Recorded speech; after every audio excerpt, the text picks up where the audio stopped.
আসসালামু আলাইকুম বন্ধুরা, সাইদুল ফার্মিং লাইভে আপনাদের সবাইকে স্বাগতম।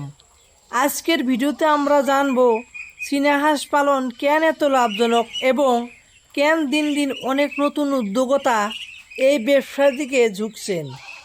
যদি আপনিও কম পুঁজিতে লাভজনক একটি খামার গড়তে চান তাহলে আজকের ভিডিওটি শেষ পর্যন্ত অবশ্যই দেখবেন। বন্ধুরা, চীনা হাঁস দ্রুত বেড়ে উঠে এবং সঠিক পরিচর্যা করলে তুলনামূলক কম সময়ে বাজারজাত করা যায়। এদের রোগ প্রতিরোধ ক্ষমতা অনেক ক্ষেত্রেই ভালো হতে পারে এবং বিভিন্ন আবহাওয়ার সঙ্গে মানিয়ে নেওয়ার ক্ষমতাও থাকে। তবে সঠিক খাদ্য ও পরিচর্যা সবসময় গুরুত্বপূর্ণ। প্রথম কারণ হলো দ্রুত বৃদ্ধি।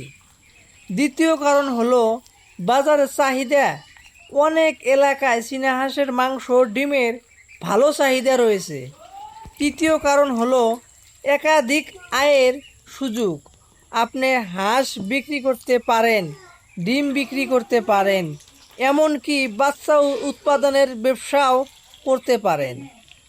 লাভ করতে হলে শুধু হাঁস কিনলেই হবে না, বয়স অনুযায়ী ভালো মানের স্টেটার ফিড, গ্রোয়ার ফিড এবং ফিনিশার ফিড ব্যবহার করতে হবে। পরিষ্কার পানি সবসময় নিশ্চিত করতে হবে। অপচয় কমিয়ে ফিড ব্যবস্থাপনা করলে খরচ নিয়ন্ত্রণে রাখা সহজ হয়। পরিষ্কার পরিচ্ছন্ন খামার, পর্যাপ্ত আলো বাতাস এবং অতিরিক্ত ভিড় এড়িয়ে চলা খুব গুরুত্বপূর্ণ। প্রতিদিন হাঁস পর্যবেক্ষণ করুন, অসুস্থ হাঁস আলাদা রাখুন এবং প্রয়োজনে প্রাণী সম্পদ কর্মকর্তা বা নিবন্ধিত পশু চিকিৎসকের পরামর্শ নিন। অনেকেই শুরুতেই 500 থেকে 1000 হাঁস দিয়ে শুরু করেন। এটি ঝুঁকিপূর্ণ হতে পারে।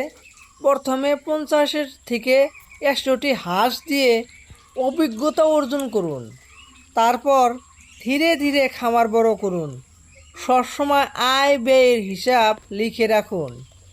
ভালো মানের বাচ্চা সংগ্রহ করুন, সুগম খাদ্য দিন, পরিষ্কার পানি নিশ্চিত করুন, খামার পরিষ্কার রাখুন, বাজার পরিকল্পনা করে ব্যবসা করুন।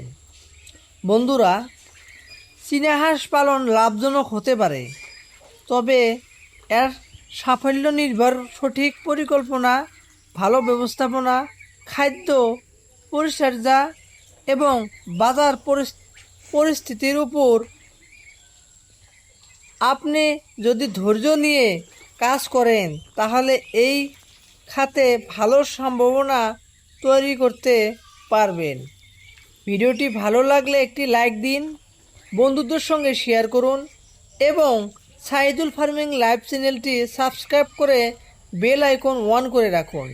কমেন্টে লিখে জানান আপনি কতটি চীনা হাঁস দিয়ে খামার শুরু করতে চান। ধন্যবাদ। আল্লাহ হাফেজ।